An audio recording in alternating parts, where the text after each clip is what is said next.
The R.A.T System by Ransom International was designed with an idea and a passion taken from the concept and design of the Veterans Affairs puff trigger. Back here is a straw, and I suck on that straw and it'll pull the trigger. If you can dream it, somebody can make it. The foundational idea of an electronic assisted trigger that enables people to overcome obstacles is what really supplies the motivation for us here at Ransom International to give us the needed drive to become involved with the vision. We wanted to help finalize the veterans' desire and the VA's idea to make this vision a reality. And we wanted the reality to serve the widest possible group of people. The box itself is universal, and it depends on the attachment and what we run with it. So the reason it's this big right now is because it is a Pinterest item. We expanded it from just a puffer device to testing. We expanded it to a foot pedal and a button. I mean, you may have this ability, that ability. We wanted to explore multiple different uses. The R.A.T now gives any such disabled individual who have the knowledge and desire to be involved with and compete in a shooting sport or the simple recreational familiar to them the ability to do so. So it grew. We also wanted to grow because we wanted a power supply that could last almost all week. In addition to shoot, you needed to run all weekend. Also, the R.A.T brings with it the opportunity to be plugged into a community like air gun competition, bench rest shooting, or target shooting. Why is the mount a little bigger? Mount's a little bigger for the simple fact that we molded to the trigger guards. We designed some specific mounts, but then we realized, okay, on a Remington 700, how many different trigger configurations do you have? How long pull, short pull, heavy pull? We started going, shoot, man. And then trigger placement. You have a trigger guard. Where is that trigger in that guard? And then how long does it pull to take up the slack and then fire? So we need to accommodate all those variations. So we have an adjustable mount, adjustable solenoid. We also don't want a coaxial throw. We want more linear, right? So we went to a bigger solenoid that you can go from a negative to a positive, and it's more of a linear throw. Finally, the R.A.T opens up the possibility of industrial employment opportunities in firearm testing, in ballistic testing, crime labs, ammunition research, etc. Okay, here we are. Keep in mind we're at a shop, so if you hear some background noise, what you have here is some rough prototypes. Some of them were actuating solenoids, some of them were actuating servos, some of them were actuating little pneumatic cylinders. And then we can have them with a potentiometer, display screens, and as you'll see, we kind of finalized what looks like that over there, into that unit there. And there's a lot. There's battery maintenance system, PCB board, a lot of little plugs in there. So there you have it.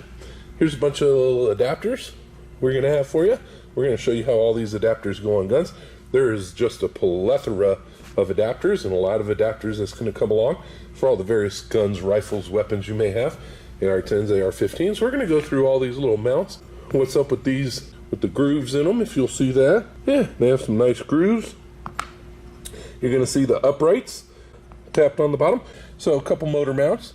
You have a horizontal mount, vertical mount. You have horizontal mount longer. See the little distance in there? There's your R.A.T system, 3 different colors. You got your battleship gray, your desert tan, and your OD green. Yeah, we got some cases there. There's a desert tan case. This one's a roller case with a Pro box. Yeah, you got the Pro touchscreen. Got a foot pedal, your main actuator, puff hose, the mount for front Picatinny rail, your trigger guard mounts, servo motor mounted on your crossbar and your upright, various trigger guard mounts in here. Here's another casted one that we did that was blue. Most of them are all CNC machined, but we are playing around with the casting as well, casting some of these. That's what it looks like on front of a pistol on the front Picatinny rail. You may have seen the video that we did on this. This is ambidextrous. You can move it to the left or right side, depending on which side. If you're a left-handed shooter or right-handed shooter, you may need to move that. I myself am a right-handed shooter, so my trigger finger would be along the frame here. So therefore, it's on the left side mount. If I was a left-handed shooter, I would move that whole mount to this side. And you do that with just those teeth. Makes it real rudimentary, simple to do. A little thumb screw at the bottom. You can flip that to the other side. Flip the motor over to the other side. Yeah, and then you just plug in a reverser. We have a reverser, and then now it's right-handed actuating. So we're going to go through some of this, just rudimentary, just fast, just to kind of show you and get you familiar with the R.A.T system. You want more information? We'll show you more information as we go. able consultants in training. Okay, I think we're going to start with the assisted trigger on rifles. This way we'll show you how it all hooks up, and then you'll be able to put it on various rifle rests. Here it's shown on our Rifle Master front and rear. Alright, we're going to go through all the ins and outs about how you set that R.A.T up. We're going to go over all the actuators.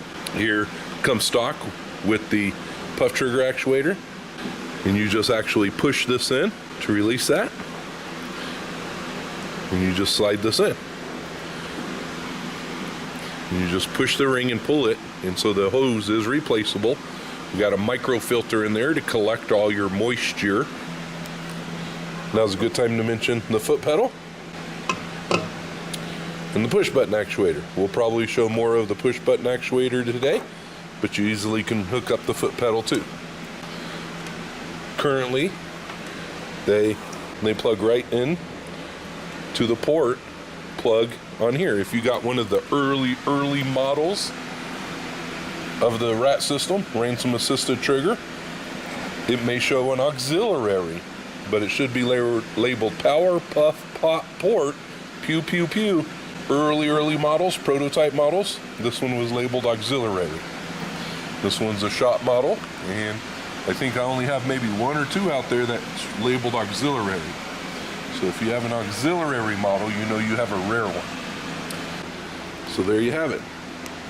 This is on the Rifle Master front and rear rest, and if you need the assisted trigger, this is a beautiful setup to use, and it works wonderful with the multi-caliber front and rear as well. The multi-caliber rest front in a rear bag, and you'll be good to go. We're going to go over it using an articulating arm. The point is we wanted to show you how it could work with many various items. If you want something really stable, you got the Rifle Master. If not, it will work with anybody's rest, even an articulating arm. Okay, we're on the assembly side over here at Ransom International. We're going to go over this trigger guard here. This will function like most of all of them will. We're going to put this trigger guard on here. 90% of our mounts are going to be done on the right hand side. Most people are right-handed. Most of your controls are on the right hand side of the gun. So you're going to have your controls here. You're going to have your finger here. Typically you'll hold your gun like that. So most of your mounts will mount on the right hand side. Need a little more light in here. My apologies for the lighting. We are in a shop. So we're going to mount this, okay? And then we're actually going to use a couple toe clamps. Yep. Set that there. We're going to use a couple of our toe clamps. We're going to use a couple of these hook clamps, because that'll actually grab the guard and kind of suck it down, help rigidity. Keep in mind, most all mounts, they'll mount to the right hand side of the gun. That's where the controls are. If you need a left-handed mount, you let us know. But the mount will go here. We're going to use a thumb screw on this one. I'm not super fond of the thumb screws for the toe clamps, but we're going to use one just for demo purposes. You can use whatever makes sense to you. We can send you the thumb screws or the regular screws. We'll send you some of both. I'm going to rotate that up, lock that down. We're using the short ones. The short mounts, we'd send those to you. Here's what the regular screw would look like. I'm going to put one up here. And instead of a thumb screw, we're just going to use the standard hardware. I'm going to put that up there. Yep, that leaves plenty of room for that motor to still get in there. So we're going to mount the crossbar in the upright. This one will always thumb screw here, and you use the 3/8 key we provide. The key, you can see that there. The key will actually go in the back with the threads going down. Boop. Later, okay. The slide bar has little teeth on it, if you can see that there. Those little teeth engage with the little teeth at the bottom here. This allows a front to back adjustment with little to no problem. Obviously the upright bar needs to go to the opposite side of where your bolt would be, where your controls would be. So that would be going this way. Your thumb screw through the bottom, thread that in there. Swing that around, that's what that would look like. And that gives you your forward and aft adjustment on those teeth there. So you have little notches and little detents under here and on that teeth, so you could put that right where you need it. The thumb screw at the bottom is to quickly disengage or engage the motor.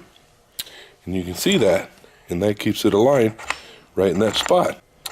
So I'm going to fully disengage and lock that down. At this point in time, I'm going to go ahead and get the motor ready and the motor mount, and we're going to mock that up. There are various motor mounts, and the easiest way to think about how the motor mount works is where the slot on the upright goes. So this would be a horizontal motor mount. As it would go in the slot, the motor would mount horizontally. This would be a vertical motor mount. As it would go into the slot, the motor would mount vertically. These motor mounts could be mounted either direction, depending on travel.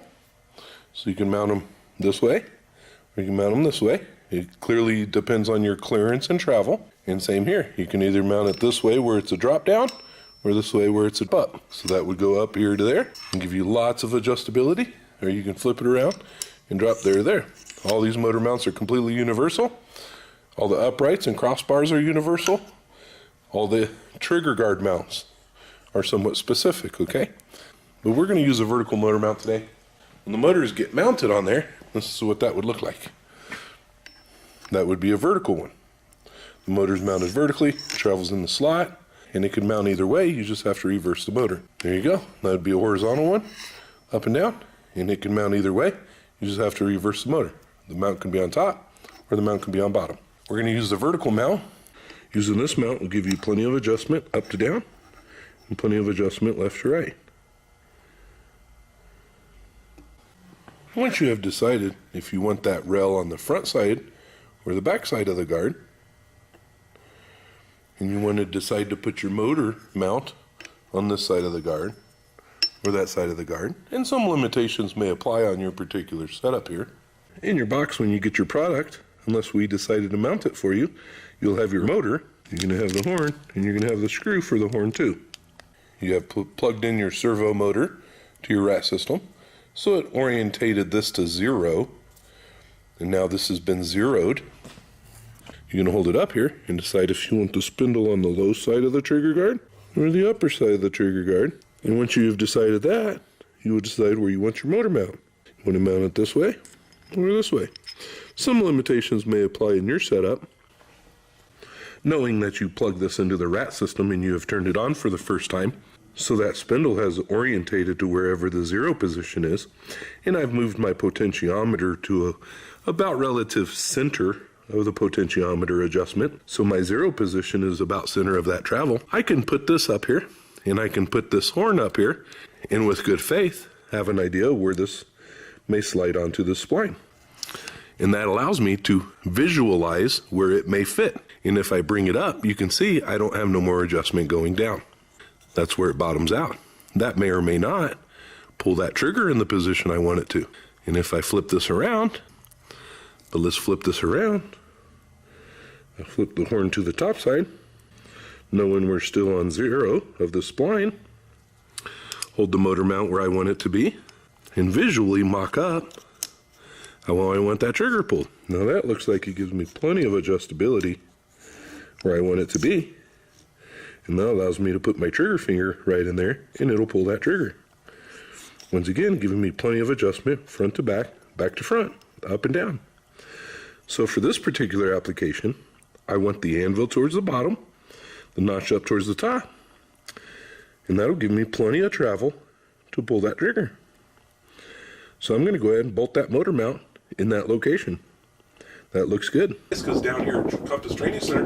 RSOs need to know how to shut that device off at any time. So you have that big red button at the top, and that just shuts it off.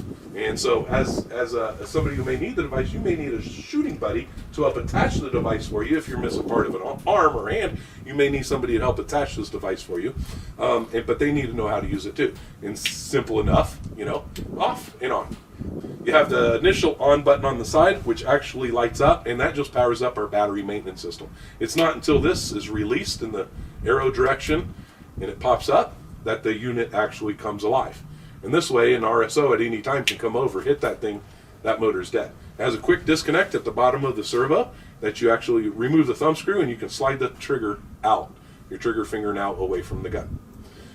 Probably, we've talked about hunting and otherwise, but until we address how to quickly disengage the finger and disconnect the finger, granted the operator needs to know not to have the loaded gun, and he can have the finger on there as long as the gun's not loaded.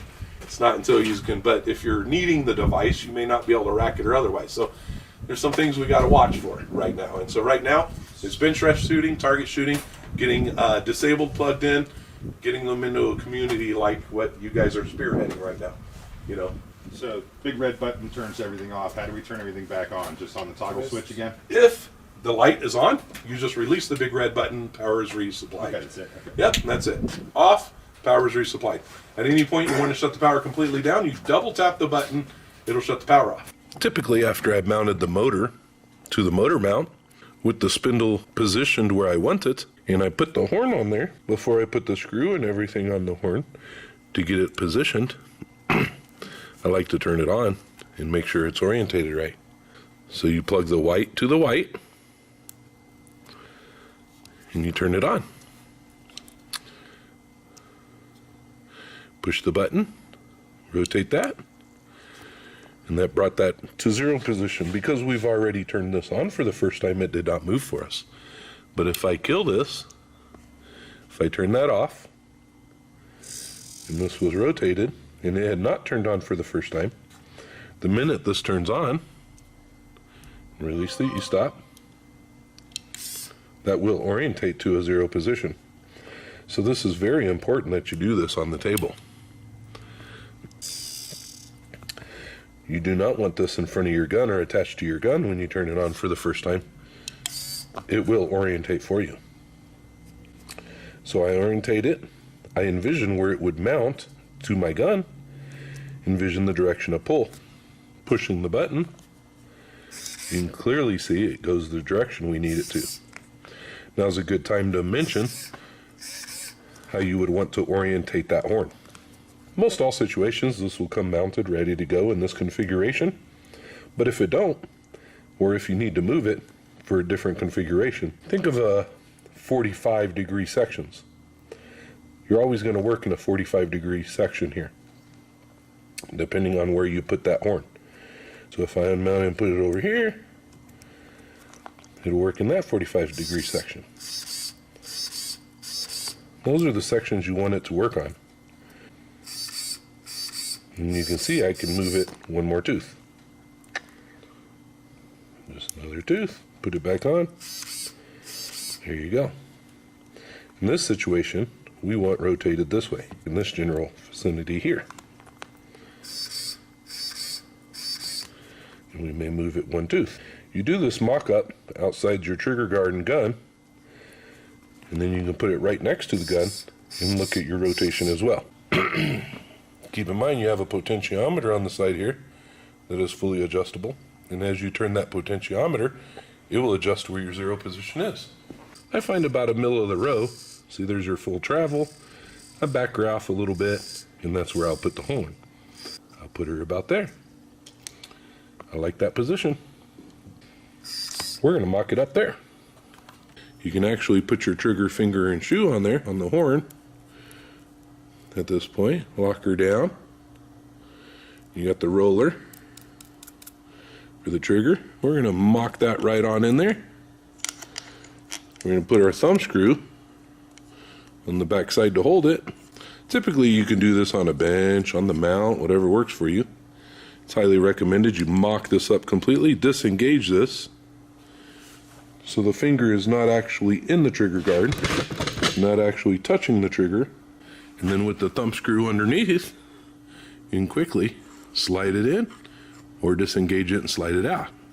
Everything looks like it'll clear. If I turn it on, it's not going to pull any triggers or do anything funny. You need to plug this in again and eyeball where this will be. So plugging it in again, white to white. Yeah, white to white. Just pop her in, hit the button. She'll turn on, release the stop. We're going to push it and we're going to watch that move and see about the relative position where you want that trigger pulled. And if it pulls too far, as you see right now, it looks like it comes back here too far. You want to move it forward on these teeth. And you have plenty of adjustment on the teeth here. Just forward some.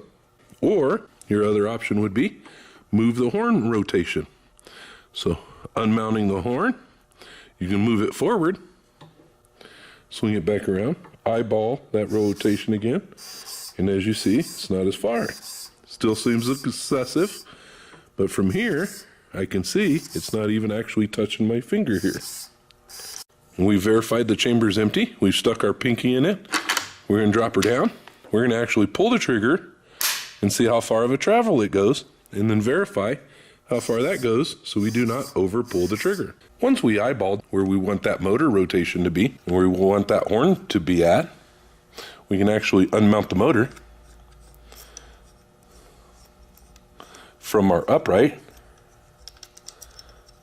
We'll set the hardware right there, and we'll actually put the little Phillips screw that belongs in the center of the horn,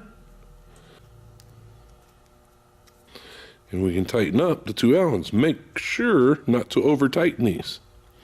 This is just a snug. You don't have to tighten them that tight. They are a clamp style, and the center screw will help hold it. So I use an extended Allen like this, which is provided in your kit, and you can lock this down.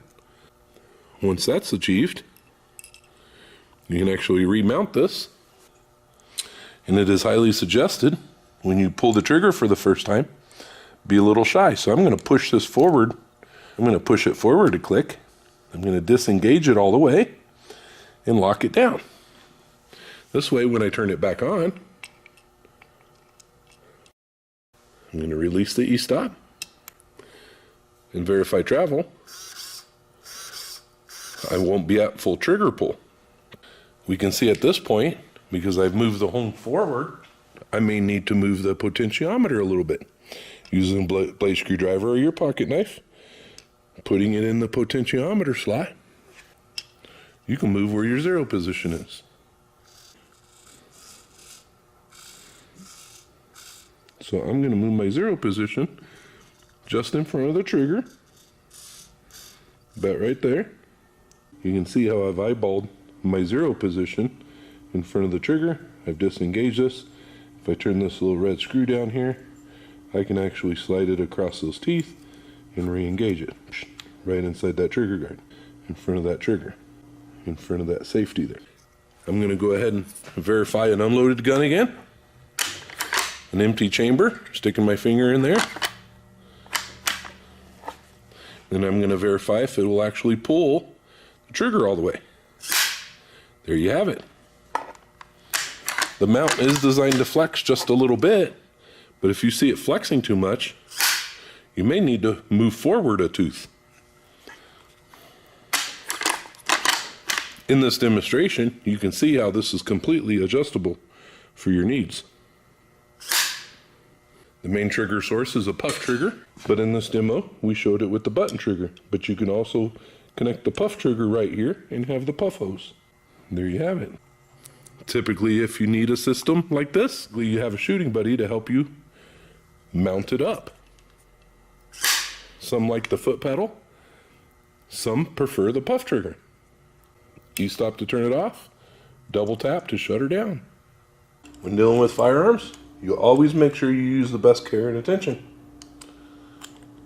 Only attach this to an unloaded weapon, and only use it at your own risk. Once you attach this to a weapon, you do so at your own risk. Once you mount this, you're the one who mounted it. You are in control of it. You make sure it's in a fixed environment, fixed situation, always pointing downrange. The reason we have designed this system to be such a big, robust mount is we did not want it portable. If you mount this to a gun and you're moving it around, you're sweeping everybody with your finger on the trigger. It is not designed to do that. So we made it big and robust, so it's a table mount item or a tripod mount item like this. And so it is not necessarily a portable item. It is literally made for bench rest, where once you have mounted this to a gun, it's always pointed in a safe direction and always being safe with it. Keep in mind, keep your finger off the trigger. In this, with that pointed on the trigger, you better keep this thing pointed downrange. And you are using that at your own risk. So you always make sure this gun is pointing in the direction where if this ever did fire, you're pointing in a safe direction. It is a simple setup, but is designed to be used interest or target shooting pointed in a safe direction. Once that's on there, it's like your fingers on the trigger and you're just standing there waiting. So I showed this setup just on the little articulating arm here on this mount. The setup will work the same on that tripod, or it'll actually work the same in our Rifle Master front and rear rest. It'll actually work the same in a multi-caliber rest. Works with all kinds of manner of rests and setups. So the green box here is one of our setups that we had dialed in for a pistol. So there you got your pistol mount, you got your motor mount, your horizontal, your upright brace and your horizontal motor mount. And you have your R.A.T system here. Pulling this out, you got your power, your puff, your pot, and your port. Okay, on the bottom you got your charging port, patent number, you got the thread for the .20, and you got little sling mount positions. That will actually fit your standard quick disconnect on your mag pull. You can get this in any color, you can get the case in any color. Your servo connector, you would have a servo reverser in case you want to attach the trigger to the other side. A case like this is very handy because you'll see we actually got all our Allen wrenches laid out there too. And you can even get it in a bigger case like that roller case right there. For your rifle setup, puff trigger, or for your rifle setup, foot pedal, or possibly even your push button. That's where your motor mount and your upright would go. Okay, now that we've gone over rifle trigger guards that you may experience to put on your rifle and the toe clamps, and we want to go over the handgun mount. Now this mount is mainly designed for officers or range officers or trainers, instructors, and this helps remove the flinch. We have a video of this out that shows this in use and the reasons for that, but I want to address here on how it mounts. And it is a Picatinny style mount. At the bottom here you'll have your key just like on your rifle mount, and this is ambidextrous, could go on either side, left or right side. It'll slide over your Picatinny mount by loosening this screw.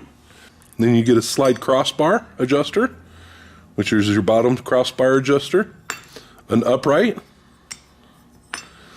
and your full setup kind of looks like that. You'll have a couple different horizontal motor mounts. You have a longer horizontal mount, can go on top or below, and you have a short horizontal mount, can go on top or below. This is fully ambidextrous, right or left side, depending on where you want your trigger finger. So if I was left-handed, I may want to move that to this side and use a reverser. I'm sure with the information from the rifle video, you have a pretty good idea on how to get that adjusted in. Quickly disconnects, so you can fire it outside the guard, and then you can quickly slide it in to engage it, and it fires inside the guard. You can get different length trigger fingers if needed. We have shorter ones and longer ones. If you need it for a particular gun, and we don't have it for that, just let us know.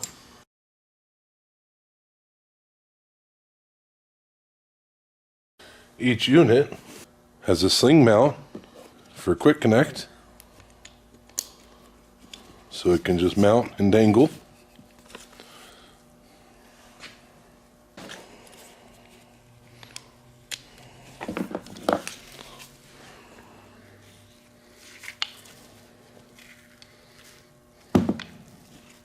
As an instructor, you can wear it around your neck if you needed to.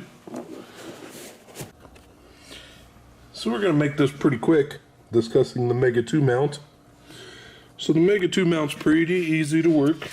You actually remove the Mega 2 pull bar, which is just that screw, off of your upright. And this is the cable remote pull bar.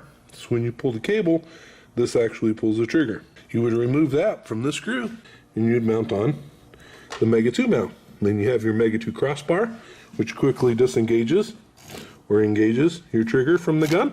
Then you mock up your servo motor onto the motor mount you need. You can actually use a vertical or the horizontal mount. So that would be the more vertical mount. This would be the horizontal mount. They both mount in that slot, and you can go either way. You have forward and aft adjustment from our standard trigger bar adjustment. You would have forward and after adjustment from that trigger bar adjustment. And you have full up and down adjustment along with here too. Pretty simple. Then the R.A.T system is fully adjustable by the potentiometer for your zero position, your front and back for your full pull, or if you have the Pro, it is fully controlled digitally. I hope that makes sense, just a quick run through. But that's kind of the way the Mega 2 will work. Okay, so for the Ransom Master Series rest, you're going to need to remove the acorn nut and the washers and remove your trigger bar. And then this Master Series rest mount goes right on, which then accommodates for your slide bar adjustment, which is right here. That would be your forward and aft slide adjustment. It will be by an Allen screw, which is the same size as your standard Allen wrench, the 3/32 that you use for your trigger bar. A vertical motor mount for this setup. But in most all situations, you're going to want the horizontal motor mount for this setup. In most all setups, you're going to want the shorter finger, and you're going to want a horizontal motor mount. You'd want that in here just like that. Similarly, like adjusting the rifle rest, you will want to adjust this on the outside of the trigger guard, and that is the reason for the short trigger finger. The reason we use a short trigger finger is because on the outside, when this is slid back and this gets turned on, it will clear your trigger. Then when it is fully engaged, it will actually touch your trigger. This way it is quickly disengaged and safe. We're trying to make this quick because I don't believe I need to go through all the nuances of the adjusting or mocking this up. It is basically the same concept we already went through on the rifle rest. It's also located into our manual. If you're using the basic R.A.T system, you're probably going to want the servo reverser on this setup because so it'll turn counterclockwise, depending on if you mount the mount on top or bottom. You may want the reverser or not. On the Digital Pro, you would actually just, on the Digital Pro, once this boots up, all you'll have to do is use the reverser switch under settings. And when you go to home position, you'll have a reverse. If that reverse is checked, then it's reversed, and if it's unchecked, it is unreversed. It'll look like this. The box is unchecked, and you just touch it, and then the box is checked. Touchscreen, you do have to touch it a little bit, and then you just hit center to go back home to settings. This will go black after a while under use. Here's our shameless plug for Simply Rugged Holsters. Here's the holster for that PPQ, which is in the gun right now.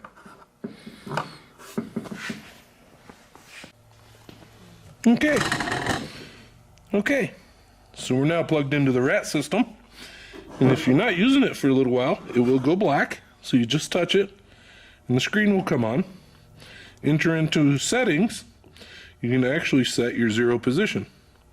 Moving this incrementally up or down will change your zero position. Zero position is the distance that your trigger finger is in front of your trigger. So as I move this,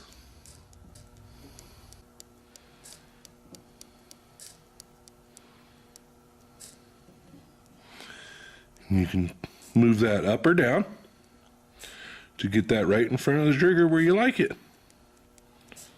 Okay. Your next setting would be ready position. That would be engaging your trigger or touching the trigger, taking up the slack.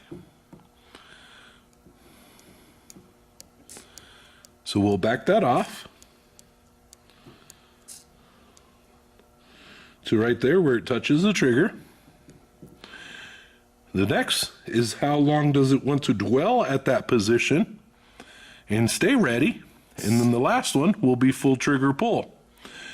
You can also change that incrementally just by touching the touchscreen. And that will change your full trigger pull on how far back this will pull.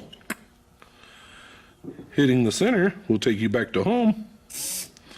And once again, you want to do all this looking on the side and watching your trigger and having it disengaged from your trigger guard. Once you have verified all that, and you have dry ran to verify full pull, to verify the ready position, and then the fire position, and reset.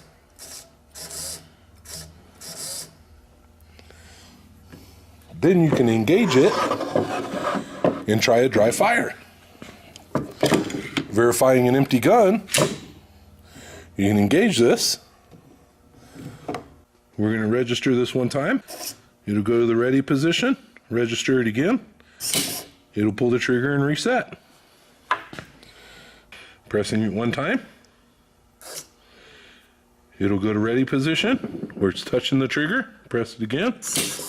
It'll fire and reset. If you want to adjust that ready position, touch the screen, go to settings, go to a ready position,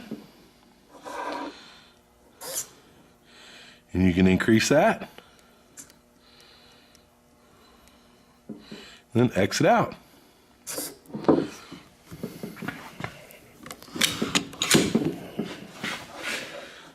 Trigger it one time, that's ready position, trigger it again, fire and reset.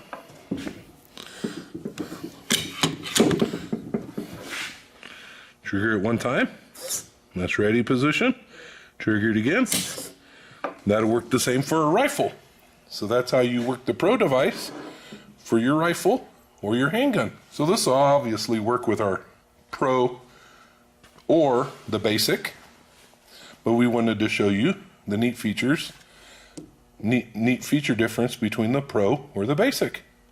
I hope that helped explain some of the differences in our setups and machines, and I hope that explains to you why you want a Ransom Assisted Trigger System and how versatile this is, not only for all of our machines, including the Mega 2 in the background, our forensic machine. I hope it also shows you how it works independently with a rifle. The setup for our forensic machine is the same as our Mega 2, and so you should quickly be able to easily figure that out for those forensic labs who need it.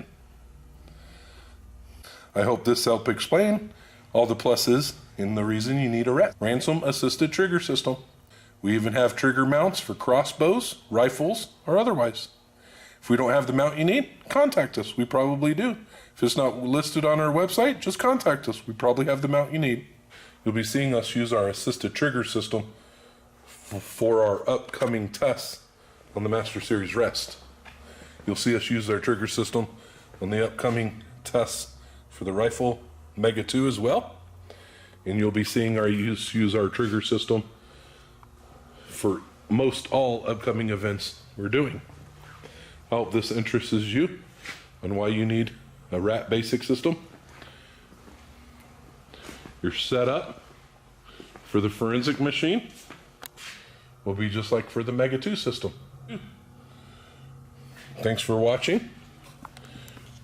I hope this interests you in one of our gun cleaning mats, one of our assisted trigger systems, one of our multi-cals, rifle rests, maybe our front bag rests, our rifle rests, tripod. We have lots of equipment for you. Come check us out. Thank you for watching. Give us a like or a thumbs up. Follow us on Facebook and social media. We'd like to thank Simply Rugged Holsters. They make awesome holsters. They work well with Ransom International and Ransom R.A.T line of products. They have been good friends of ours for a long time. It's great. An Arizona company, American made. We'd like to thank Compass Training Center, Arizona. It's a 360-degree fight. Know your direction. They help demo the R.A.T. Please check out their video that we did over there with the handgun system. Maybe check out some of our rifle testing videos. We'd like to thank Gunsight Academy for helping and for allowing us to display and use the R.A.T system over at Gunsight during the Simply Rugged Expo. These are not sponsors of Ransom R.A.T. They're just companies that work well with us. And obviously we'd like to thank United States Veterans Administration